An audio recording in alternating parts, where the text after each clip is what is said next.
All right, it looks like we are live.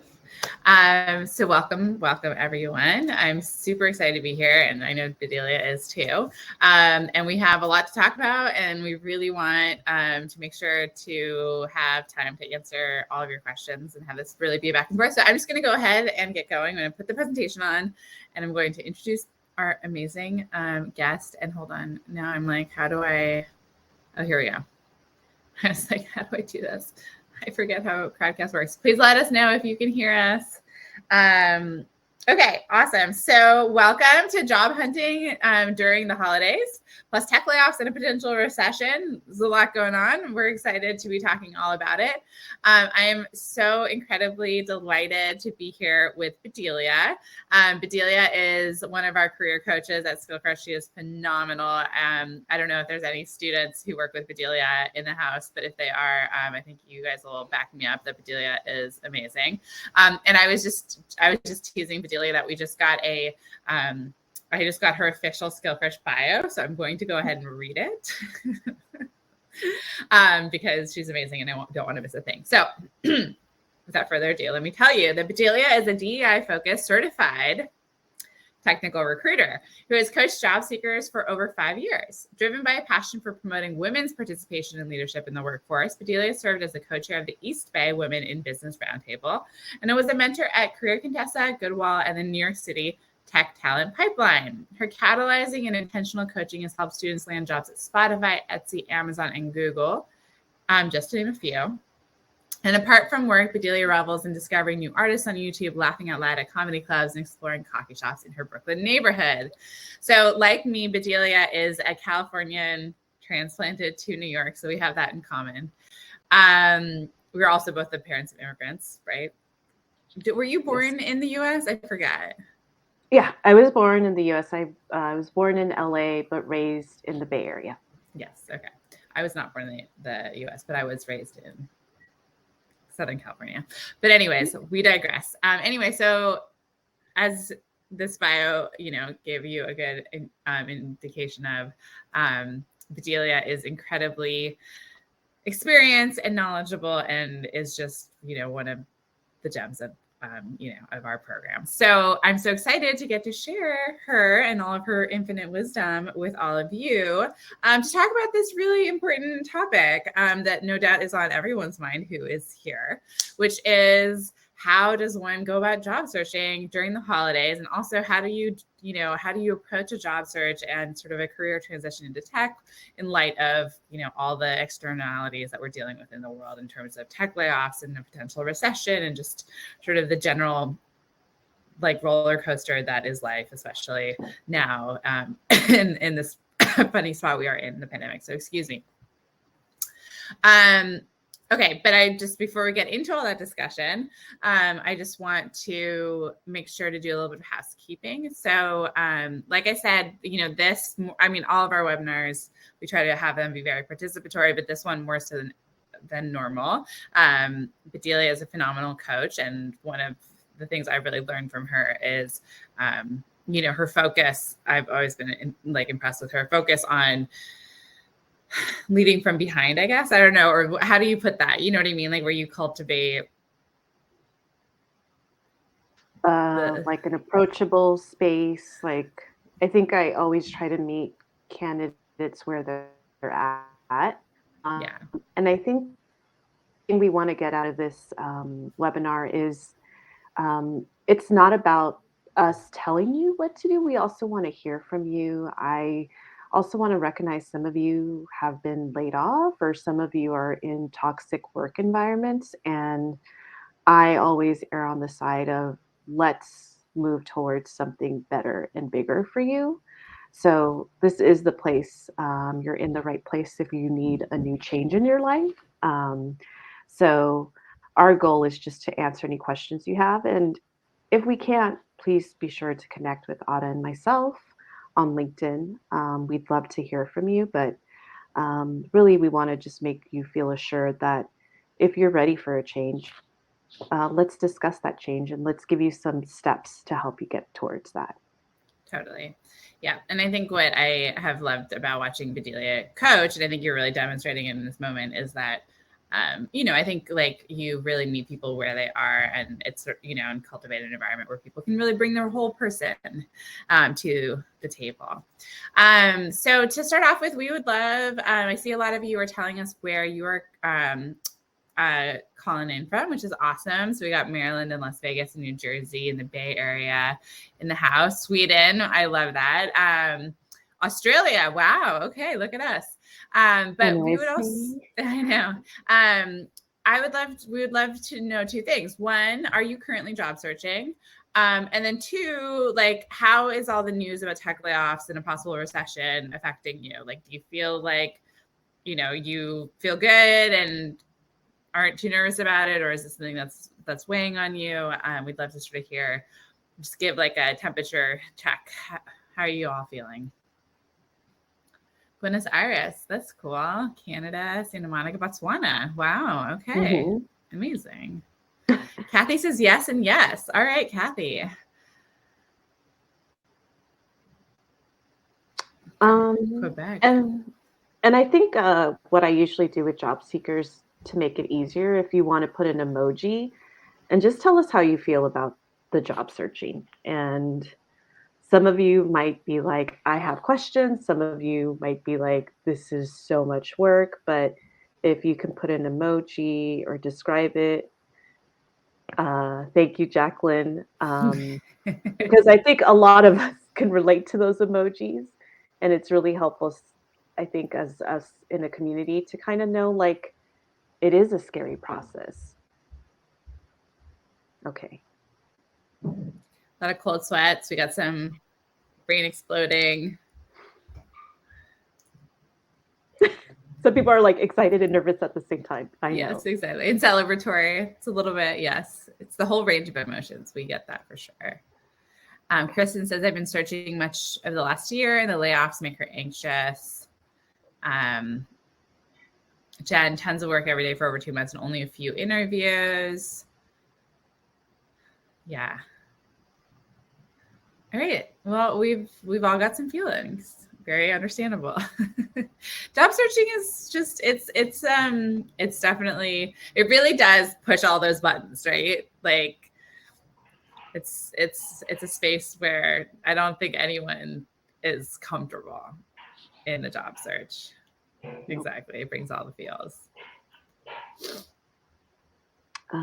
Should we dive into it? Absolutely. Autumn? Yeah. So we're going to be talking about job searching during the holidays and also in light of tech layoffs and talk recession. So what we're going to be talking about is what it means to job search, because I think one of the most important things that I have learned from Bedilia and Tiff and just the career coaching team is sort of expanding my own understanding of what it means to job search. And I think that can be very empowering. So we really want to make sure to share that with you, because I think that when we have a very sort of finite and limited sense of what it means to job search, it's really easy to get burnt out, discouraged, feel really nervous about things like the holidays or tech layoffs or recessions or whatever. But when we have a broader sense of what it means to job search, that can be really empowering. So we want to talk to you about that. We're going to talk about what's going on with the tech layoffs and how worried you should be. We're also going to talk about this talk of a recession and how worried you should be about that. And then we're going to talk about how you can advance your job search ahead of the new year.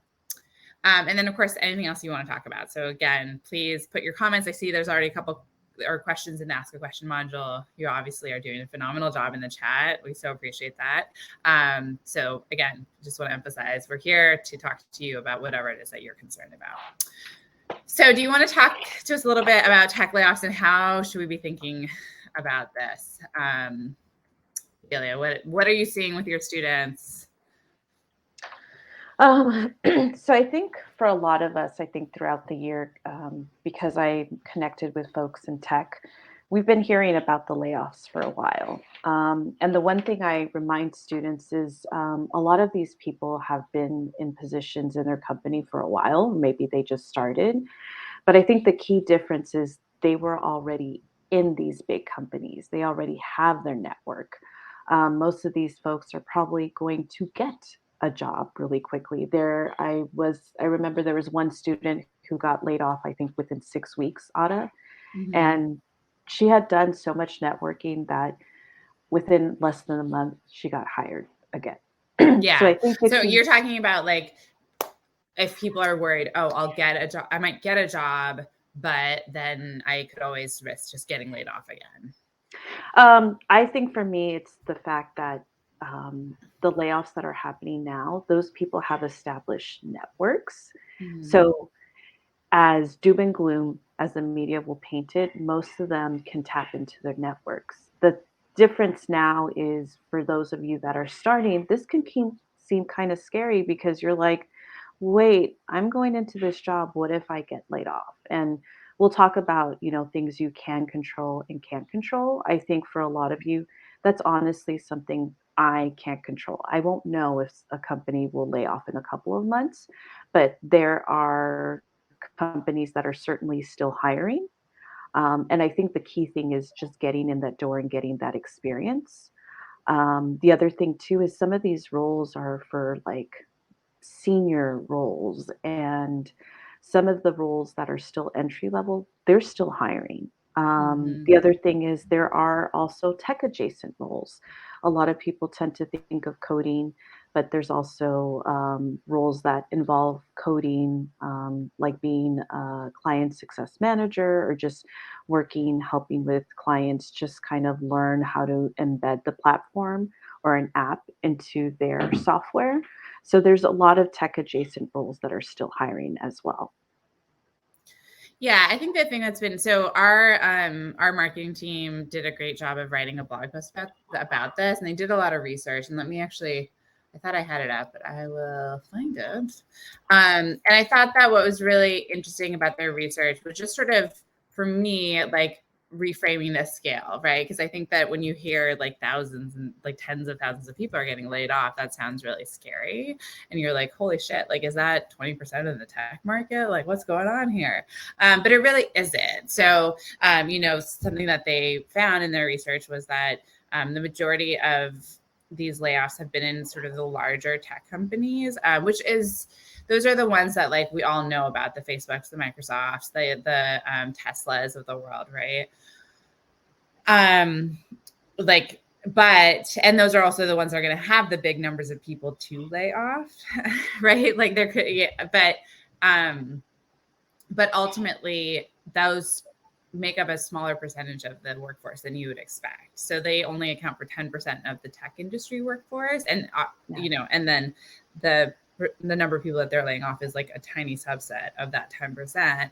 And then you have to think about how up to 50 or 60% of tech roles are not even in the tech industry. So I think that it's just really important to not get to just like I just think it's really easy when you hear thousands of people get laid off to think that's a really high percentage, and actually it's a surprisingly low percentage of the workforce. It is. And I think the other thing a lot of skill crushers were bringing up is this fear that, oh no, are they my competition now? So, Mm-hmm. to go back to the point I made, that most of these folks have their own network. If you think of it from a company's perspective, if folks are coming from big tech, there's certain salary expectations, benefit expectations they have.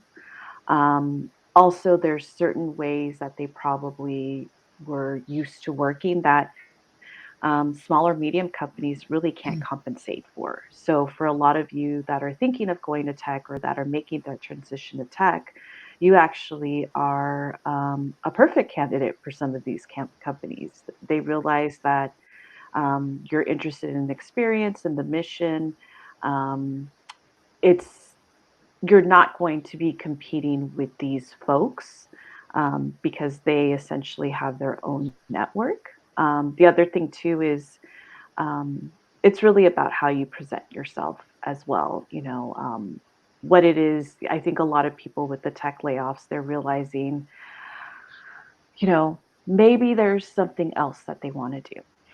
So I think a lot of people probably also got severance and maybe will start applying for jobs like in January. But I feel like a lot of people are certainly trying to take the time off now to kind of restructure and rethink, well, what's the next step I want to take?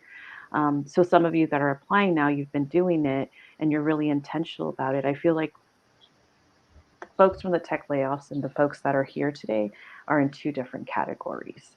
So I want people to feel assured that your competition is way different. And, that's kind of like background noise when you hear it on LinkedIn or on the news.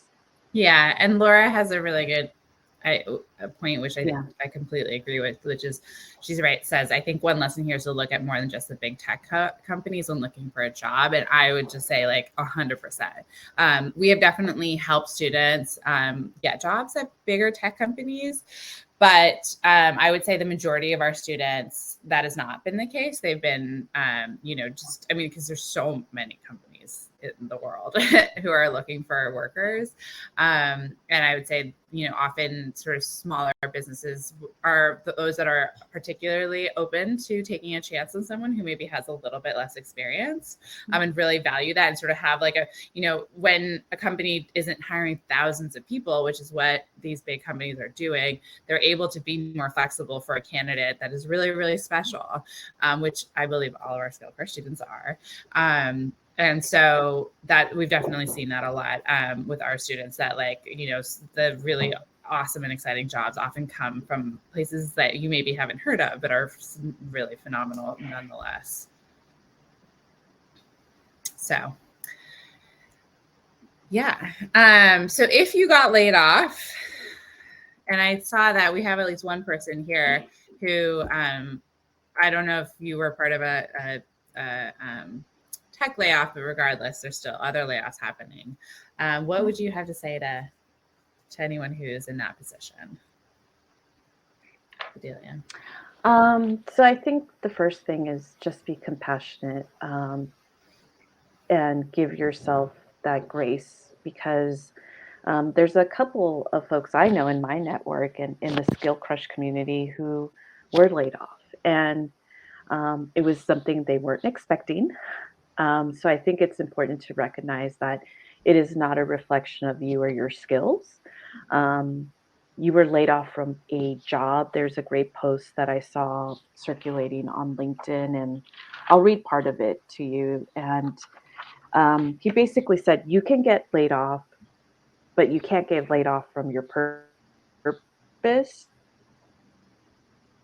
Things cannot be down, and your mission cannot be fired. So everything else is still there. But I also feel like it's a good time for you to assess, hey, what is it that I want to do in life? Like being part of this webinar and just hearing what's available is to your advantage. Like, don't rush in. I know a lot of people worry about timelines, and with Skill Crush students, we always talk about how timelines are things that we put on ourselves, but in reality, everyone has a different timeline, and you should honor and respect that.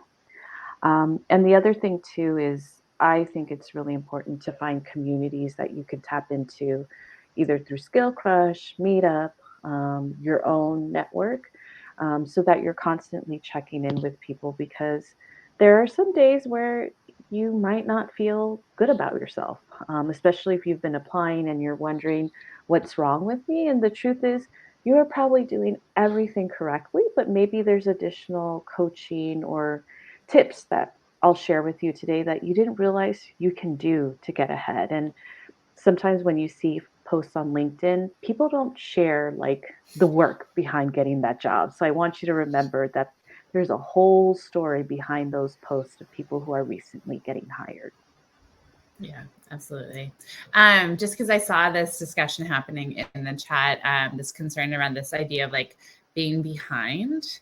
I'm curious, what your sort of thoughts are about that concept, because you're talking about timelines, like.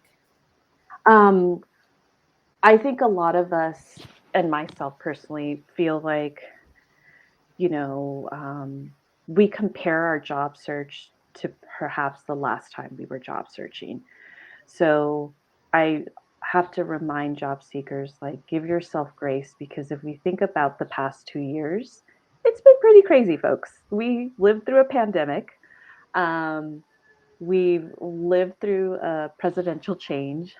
There's wars going on. There's, the economy, there's Bitcoin, like there's so much going on that this is not like any other time you were job searching. So recognize that there's other influences going on. And for me, I tell folks like if you're networking, if you're, getting invited to interviews or if people are connecting with you on LinkedIn, that is still a win. So versus seeing it as a timeline, I tell folks create a brag book. What are the accomplishments you've made? I talked to a job seeker yesterday I've been working with, and she mentioned that she was at around 300 LinkedIn folks, and Mm-hmm. her biggest fear was reaching out to people. And now she's over 400. And for her, she's like, I never thought I'd be the type of person cold calling people. But I think those are the types of wins that you should see versus, I need to get a job within 6 months. I just feel like it's been a rough couple of 2 years, folks. Give yourself grace. Some of us are parents. I have a 17-year-old, but it's tough. That's like two full-time jobs there. So recognize like you're making big strides with your children too, but it also like trying to work on yourself. That's a lot. Yes, and I will just say that as the mother of 2, 3, and under, I have had the opportunity to practice a lot of self-compassion around what I'm not getting done. It's been a very humbling experience. And, ultimately, I do actually really appreciate, I mean, obviously I love my kids and it's really fun and really hard, but it has, like, I've thought about this actually a lot from the perspective of it has kind of, how would I put it? Like as somebody who's like, has maybe, I'm an entrepreneur and have some workaholic tendencies. It has really pushed me to a place where like I cannot do the things that I used to do. And as frustrating that has been, it has also been really, how do I put it? Just, it's ultimately, I think it's been good. Like, I think I've learned things that like faster in a way, you know what I mean? And I've had to make changes faster that are good changes. And so, yeah, I just shout out to everyone who's in that particular situation that I know it can feel like you're not achieving a lot, but I actually think that that process and that sort of tension of having such like finite time and not, you know what I mean? Like it can actually really be like a positive ultimately. Cause it really teaches you to prioritize and focus. Even though that can be a difficult thing to do. So anyway, just wanted to get on a little soapbox about that. I wanted to really quickly just talk about the recession because we did promise to discuss that or this potential of this, this, what is the word? The specter of recession. So a couple of things that I just sort of, because I've been hearing probably the same stuff that you all have been hearing about this idea of a recession and this, that, and the others is coming up. And it's obviously something that we think about here at Skill Crash and worry about for our students, for ourselves, like we all are affected by these things. Some things that I read that I thought were promising was, one was that I was reading an analysis of the labor market, in particular the tech labor market, and what they were saying is that they actually are predicting that in general, the labor market, because the labor market is so tight, that the kind of effect of the recession, of a possible recession on the labor market is projected to be less than in previous recessions because people haven't, despite like big tech having kind of overhired and staffed up, like in general, companies have struggled so much to hire lately that they haven't done that. So I thought that was really interesting. And then they were just talking about how like the tech labor market, and this goes back to sort of data on unemployment, which is in tech, the unemployment rate in tech is significantly lower than the average unemployment rate. And by and large, most companies are still struggling to hire. So even if that gets somewhat suppressed, it's still going to be a situation where people can find jobs. I'm curious if you have any other insights into that. I I mean, I think that's the key thing. Tech is a skill set that most companies are using. So think about it, especially during COVID, a lot of companies relied on their websites, relied on apps. So what that meant is a lot of people realize, oh, this is going to be the future. Like for example, we have some teachers in Skill Crush who realize there's a lot of opportunities in ed tech. So, what I, like to share with people is like, think about the technologies you use in your everyday life and think about, well, what kind of jobs do they have there? Hmm. Clearly every restaurant now like has some sort of website where they're taking orders and forms. They need someone to do the front end and also back end on it. There's a lot of jobs that require data. It is essentially a skill set that, in the future, I feel like all of us are going to be technologists slash whatever other role because it is something that is much needed in our, everyday lives. Yeah. Yeah, and I think that the other thing that I really that comes to mind as we're talking about something like a recession is this idea that ultimately we can't predict the future, right? Like there might be a recession, there might not be a recession, like we don't know. So given that reality, and we're always sort of facing that reality, and even just if it's on a personal level, right? Like I think that like I could say, oh, Bedelia, like I'm worried that I won't be able to achieve X, Y, and Z goal next year. And the truth is that like that's a worry. It's not. I don't have a crystal ball. I can't look into the future and know whether or Yeah. not that's actually true. Um, so I really appreciate this concept that you introduced me to, and I'd love for you to share, which is this idea of sort of these circles of these different circles and how we got have to use this concept to anyway. I don't want to get ahead of myself or get I don't want to take your part away. You get Sure. to share. So I love using this analogy.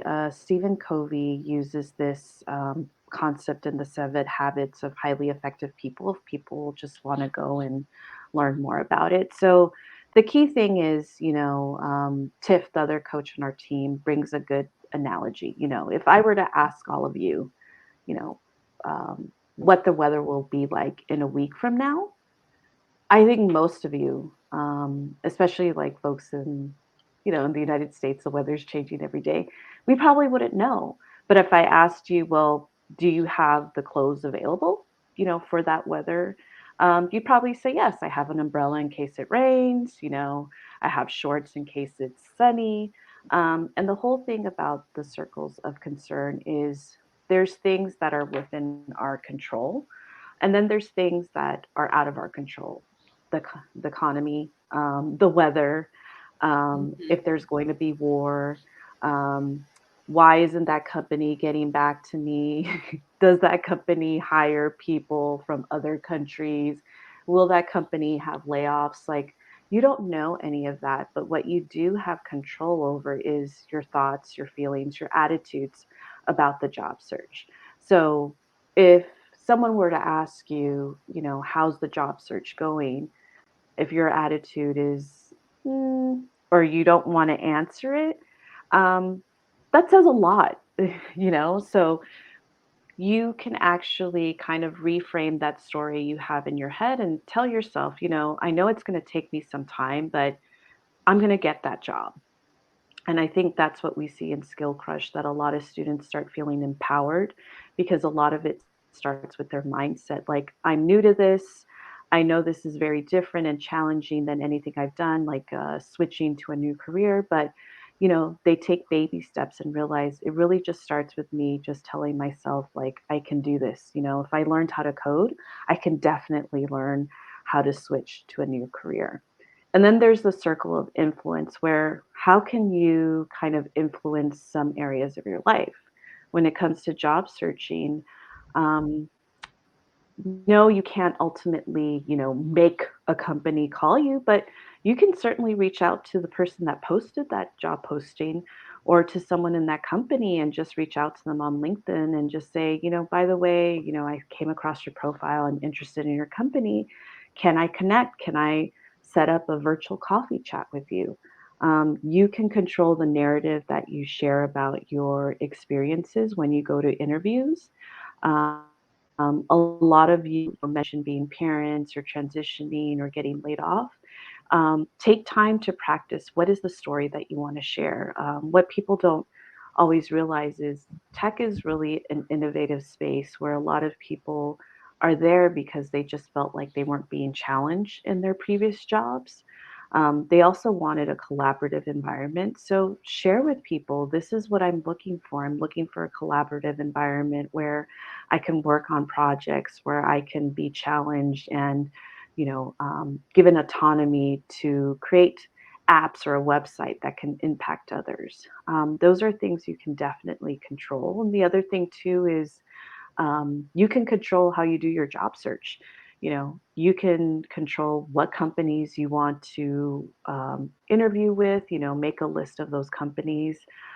You don't have to rely on looking at postings. You can work, we call it reverse recruiting, where you look for companies and then you just start outreaching to them and seeing if there's any possible positions that would be a good fit for you. But I always tell folks like there are things that are out of your control and we can worry about it. Like I always recommend like take 10 minutes, a day if you want to sit there and worry about it, but then realize there's things that you can control. And that is your resume, your LinkedIn profile, how you do your 30-second pitch.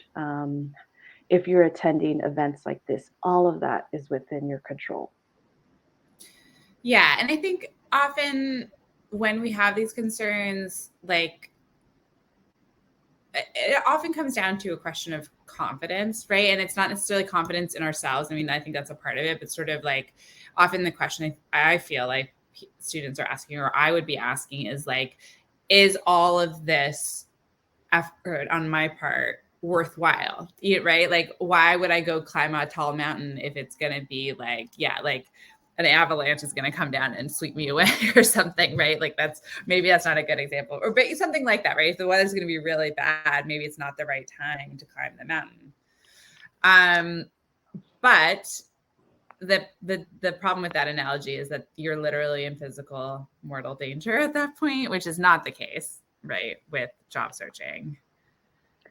Yeah, I think I will honestly say, like, some people are introverted, or some people, this is a new concept. Like, we have to go out and make connections. I remember when I first moved to New York, I had like a contract role. I came out to California for a bit, then moved back, and I was having the hardest time finding a job. And I went to like a networking event, and one of the people I connected with, she's like, "You're not doing coffee chats." And I'm like, "Coffee what? What's that?" And she was like, "There's so many people applying for jobs that it's really helpful when you meet someone in the company and just kind of share your story."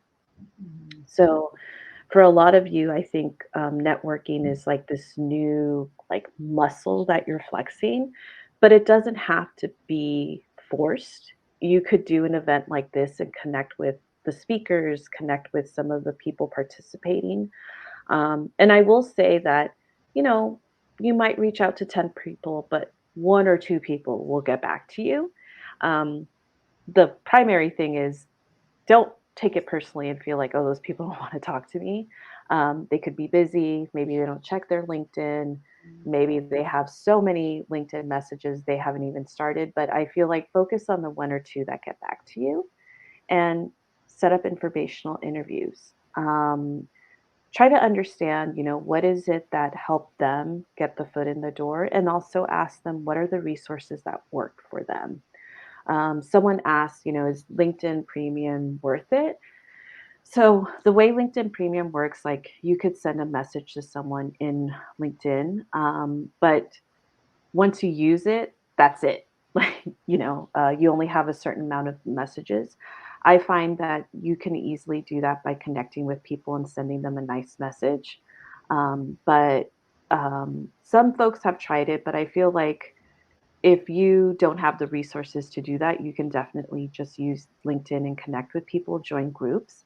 But I think the key thing is stepping out of your comfort zone is really scary, but I think once you start doing it, it becomes second nature. So even if it's like this week, I'm going to make 5 new connections, that's fine. And then next week, tell yourself, okay, I'm going to bump it up and I'm going to do 7 and I'm going to do 2 virtual events. So you kind of start gauging what works for you, but I would err on the side of always strive to make new connections and always strive to get in front of someone that's either a manager or recruiter so that they're hearing your stories. A lot of us that were in recruitment before or even in talent acquisition roles, like we move around. We remember folks. We keep in touch. Right. And the key thing is when we're, telling people to apply, it's like we just want you to feel comfortable being in front of a manager and being able to share your story because that's when that confidence starts to shine. And this is when I hear from a lot of job seekers like, I didn't even feel nervous. And then they get the job offer. And it's because um, you're being able to be yourself in the interview. And I think that's the key thing with a lot of folks. I know I identify as a Latina first gen. And I realized that when I started to share, what was my real narrative, how I'm the oldest child, how I switched to different industries, it it became more natural. I wasn't just focused on my professional journey, but also how my personal experiences have affected the way that I kind of lead teams and also how I work with others. So I always tell folks like it never hurts to work with someone on mock interviewing. And also don't be afraid to share parts of yourselves. Like if you're a mother or a parent, if you volunteer at your school, like some of the stories I find endearing is when people share stories about juggling work and how they're volunteering and helping their kid Mhm. or some people coach on the side or they volunteer. Like for me, that says a lot about a person. Like you're able to juggle this and do this on the side. Like there's so much value that you bring to a company.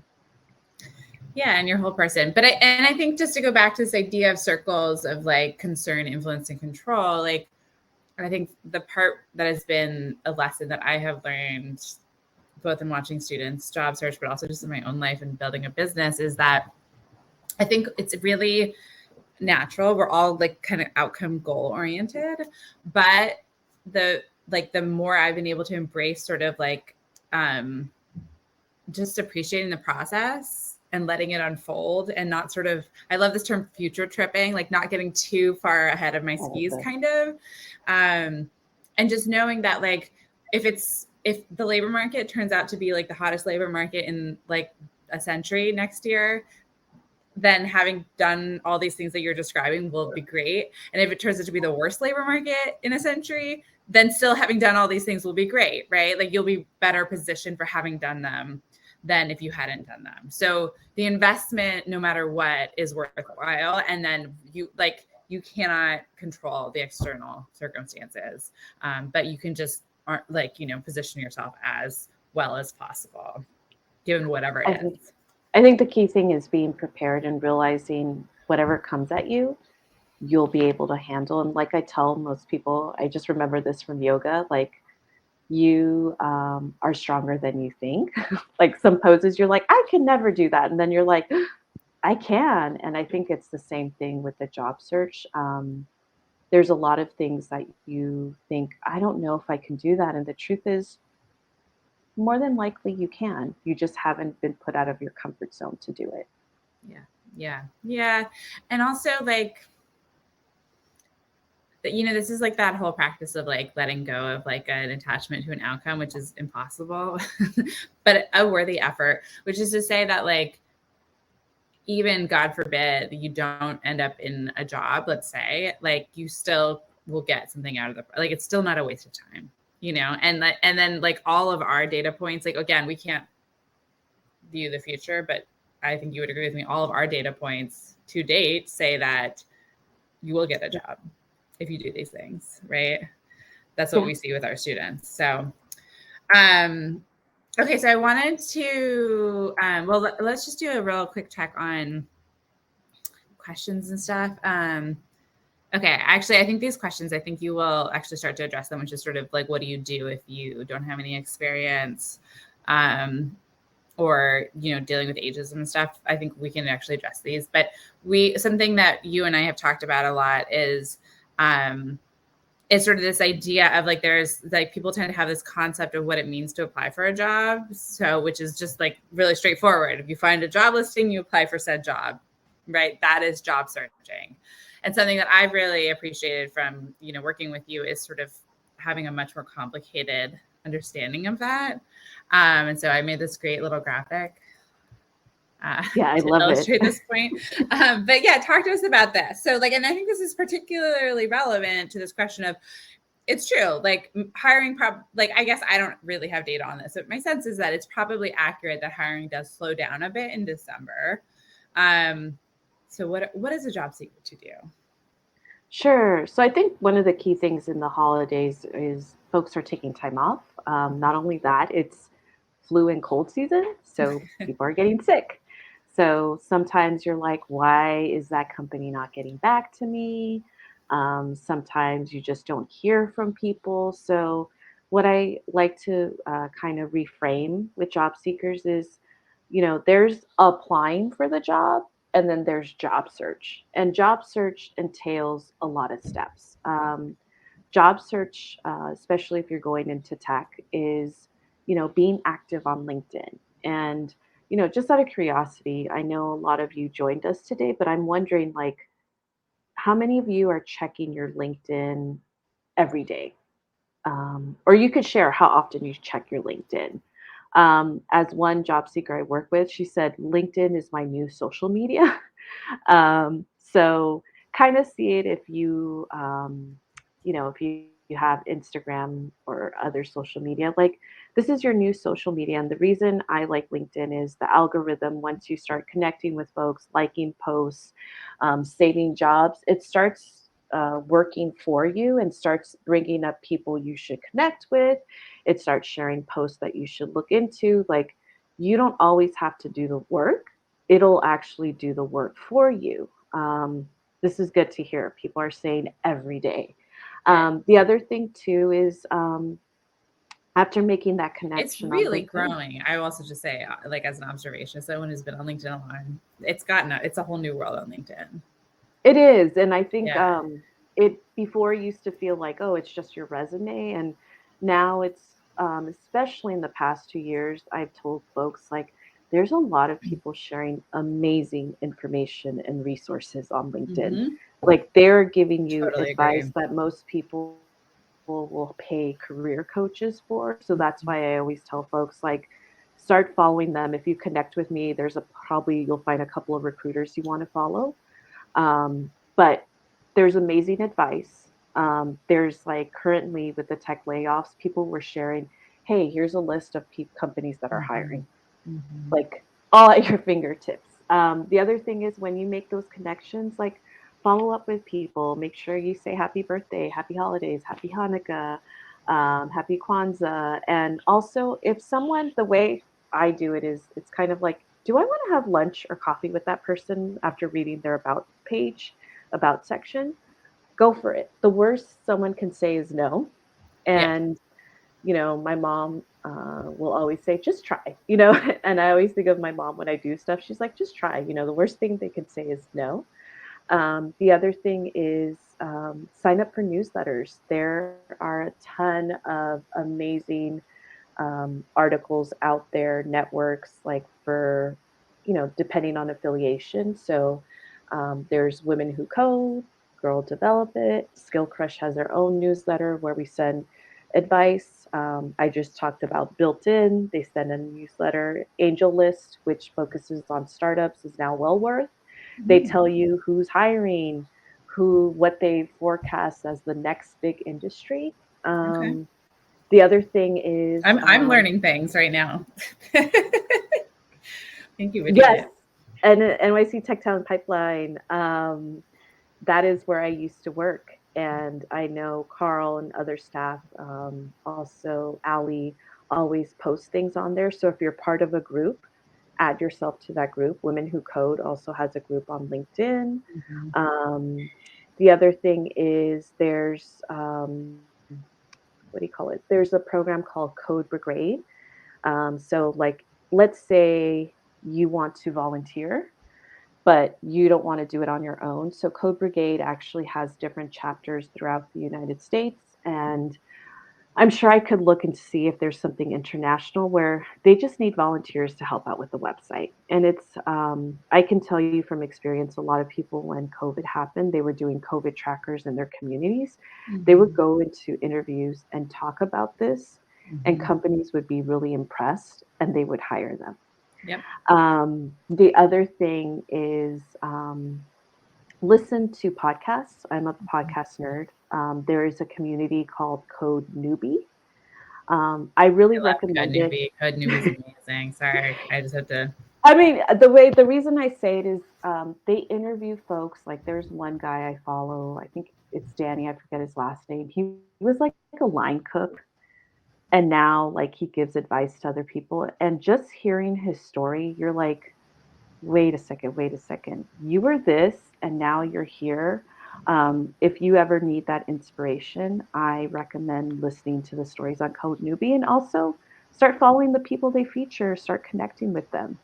Yeah. Um, the other thing too is some of you like to learn from YouTube University. So watch videos. Maybe you want to learn a new skill. There's a lot of good information there. There's Udemy, like a lot of Skill Crush is one of them. Like, we have holiday specials, so jump on them because you're going to get a good deal. The other thing too is when we say networking, like I count this as a networking event. Yes, and actually A to lot that of people end, think, oh, I need to yeah, like put a name tag. I just want to drop because I know that something we Um, wanted to do is encourage everyone to, because Bedelia has taught me that you need to have a certain amount of LinkedIn follow or not followers but connections to really engage with the LinkedIn algorithm. So to that end, I'm going to put my LinkedIn in here. I'm going to encourage you all to connect with me. I'm also going to copy paste Bedelia's, and I invite you all to do the same and to connect with each other. Like, truly, the more the merrier on LinkedIn. So get it. Let's get this going. Right. um, but I think it's just, to be honest, a lot of the stuff I learned was when I started like recruiting in tech. I would just go to tech events in New York City. And I'm like, oh, what's this? And then I would go there, and this person would be like, hey, have you heard of this organization, or have you heard of this newsletter?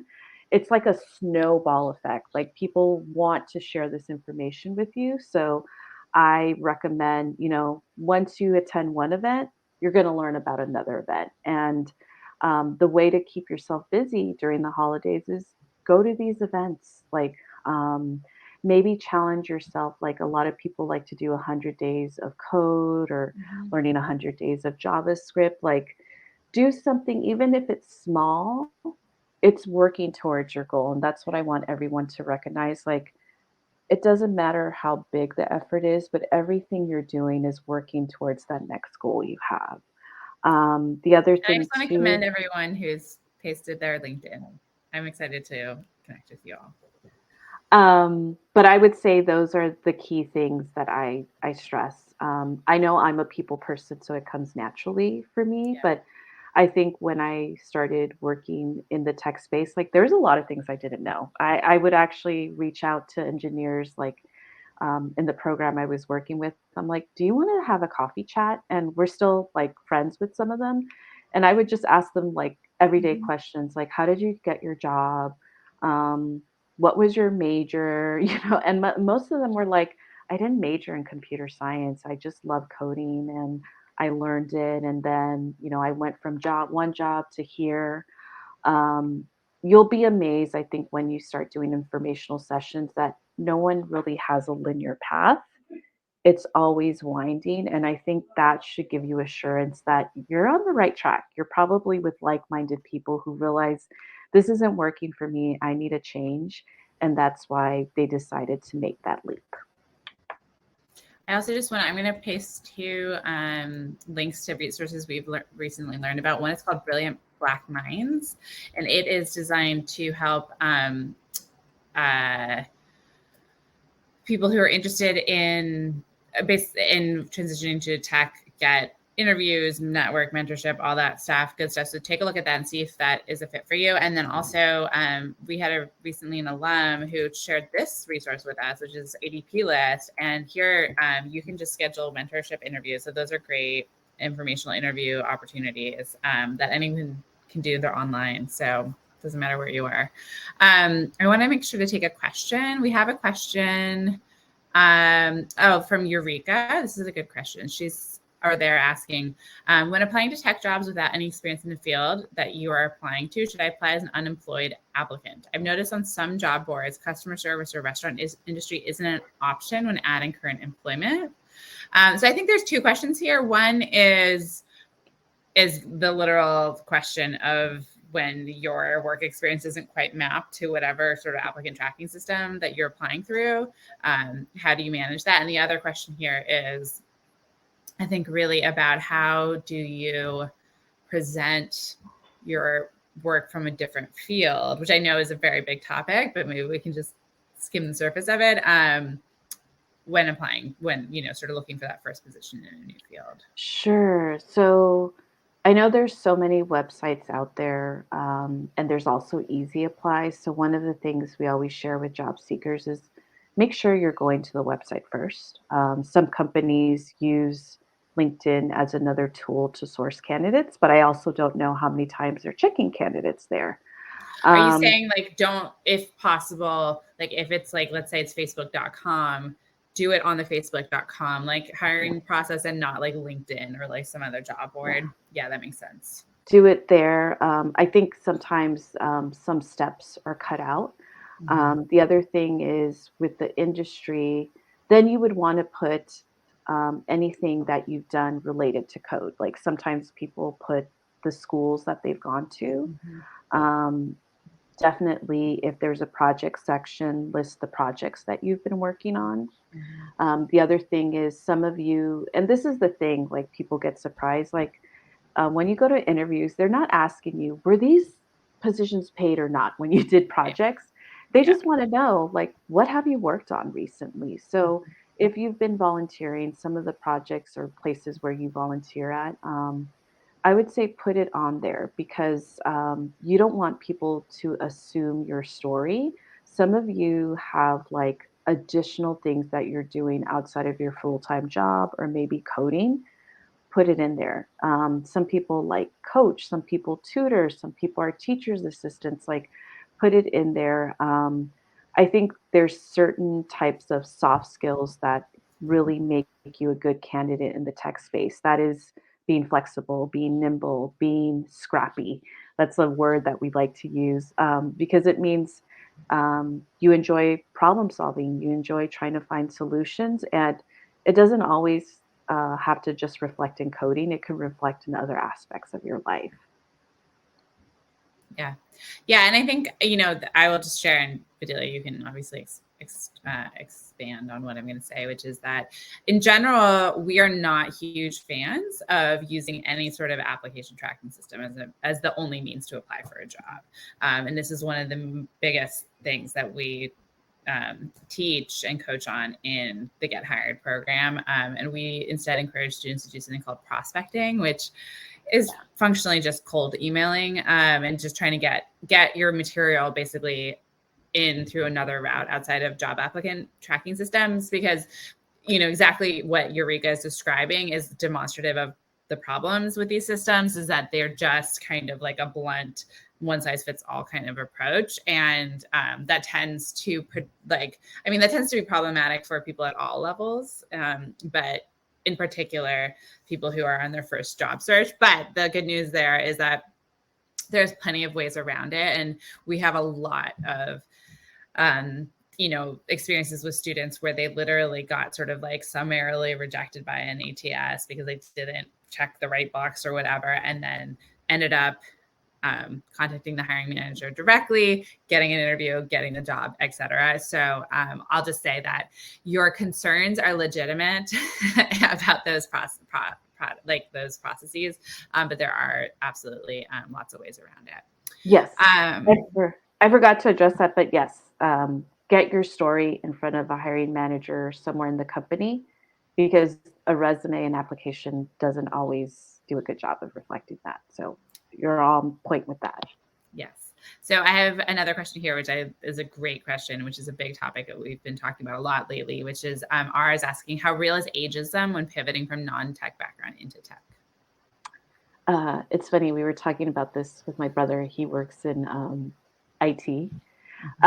So the truth is, I think a lot of us create stories in our head.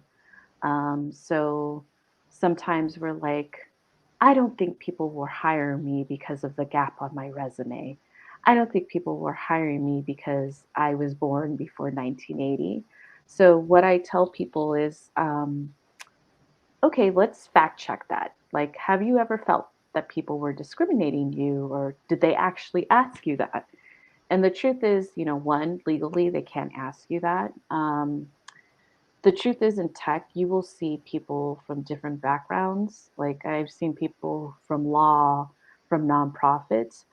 Um, the thing that binds us all is we're there because we're either mission driven or something about our experiences really spoke to the recruiter recruiting us. Ageism, I believe, yeah, there's a lot of isms in our society, but um, you will know that if people ask you specific questions. And just to let you know, like, they can ask you those questions, but ageism, um, really, especially in tech, I don't really see a lot of people like, looking around and saying like, "Oh, is that," thinking how old that person is. I think when you're part of a team, what really resonates with the team is your energy, your enthusiasm. That's why bringing your whole self to the interview is really important. It's really not about your age. It's the fact that you want to work with this company, that you're enthusiastic, that you're just excited. And I know I had some job seekers who were like, well, the top of my hair is a certain color. Will I be judged for that? And what I tend to do is, we tend to do like pitches or within our, group. And the truth is, most people, when you tell them your story, they're not looking at your age or your hair color. They're looking at what you bring to the table. So I encourage you to think about your accomplishments and start sharing them. And also, like, what are the things that you enjoy doing? Make yourself very personable in your LinkedIn. Like, do you have pets? What kind of music do you have? I know people who are like over the age of 50 or 60 and they ride motorcycles, they love to travel, like, that's just assumptions people make. And I would encourage you, let's break those assumptions, because you're also opening the mindset of others who maybe have limited beliefs and don't realize, that's not accurate representation of age. Yeah. And right. And I would just add to that, we, as a company that is very focused on helping or working with marginalized groups and diversifying the tech industry fundamentally, right? And that is a core part of who we are and what we're all about. I will just say that we would never want to deny, that there is ageism, just like there's sexism and racism, exactly as Bedilia said, in tech, and also just in the labor market period. And it's hugely problematic, and it's something that we're dedicated to addressing. But with that said, I just think that I think my whole family just came home. Just 2 minutes. You just realized. Hi, Boas. If a little elf shows up, you guys will know what is going on. But the things to take into consideration are that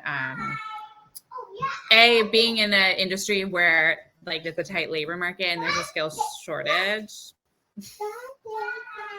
is the way to go. Bedilia, I might have to ask you to take over for me in answering this question while I try to. But anyway, just I apologize, everyone. But fundamentally,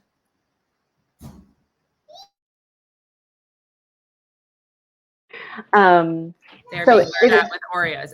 Anyway, what I was gonna say is that I would just hate, like, I guess in the same way that like I would hate for like a woman to be like, I can't enter the tech industry, right? Like, it's like you have the right to work, you have the right to do work that you love, you have the right to get paid for it, no matter what your age is.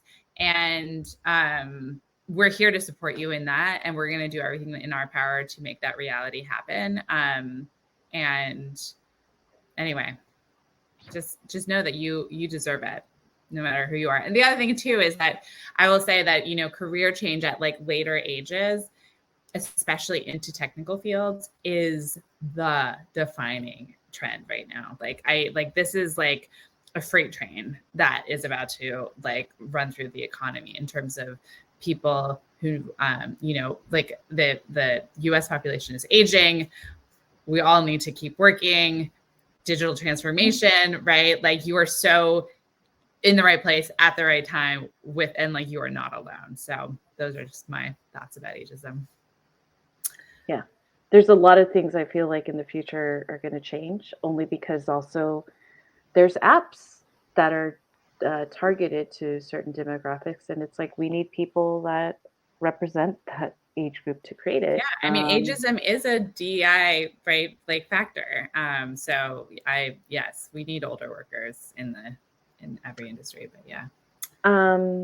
Thank you, everybody. Victoria, your